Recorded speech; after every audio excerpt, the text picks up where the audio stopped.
сайн байцгаана уу? Өнөөдрийн хичээлээр шилбэт үсэг буюу рая, за жа толгой үсгүүдтэй танилцъя. Эдгээр үсгүүдийг бичгэд шилбэмэх үндсэн зорилго оролцох учраа ийхүү нэрлэжээ. Үгийн эхэнд орох эр үсгийг бичгтээ толгой гаргаад шилбэ татж түүн дээр хөндлөн богино зураасыг солбуулан зал нуруу бичнэ. Үүнийг өргөст шилбэ, эрвээлжин шилбэч гэж нэрлэдэг. Харин яа толгой үсгийг бичгтээ толгой гаргаад шилбэ татан шилбэний үзүүрээ үлээлэг дээш өргөж бичнэ. Үүнийг итгэр шилбэ гэнэ.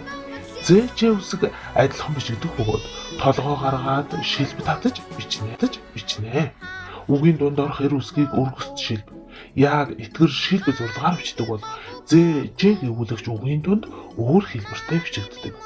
Нуруу бичээд үзэг салган урдаас хойш чиглэлтэй налуу зураас гаргаж бичнэ.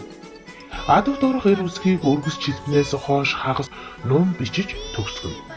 Яа толгойд үсгийг адагт орох нум хэлбэрээр бичнэ.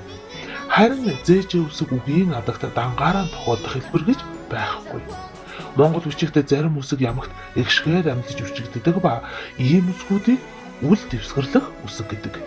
Харин үгийн дунд болон адагт гүйвүүлэгчийн дан хэлбэрээр тохиолддог ард дан эгшиггүй бичигдэж болдог дараах үсгүүдийг дэвсгэр үсэг гэдгээ.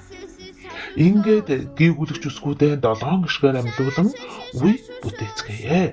Үгийн эхэнд орох раре, ри, рору, рору.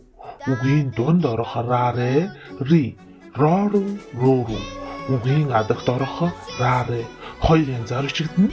Ри, рору, ру, ру. Үгийн эхэнд орох яа, е, и, ёю, ёю. Үгийн дунд орох е, и, ёю, ё, ю. Үгийн адагт орох яа, е мөн хоёр янзаар бичигдэнэ. И, ёю, ё, ю. Үгийн эхэнд орох за, зе, жааже, зи, жи, зоозу, жожу, зүүзүү, жо, жу. Үгийн дунд орох за, зе, жааже, зи, жи, зоозу, жожу, зүүзүү, жо, жу. Үгийн адагт орох за, зе, жааже зөвхөн сүүл аашгээр амьлнаа.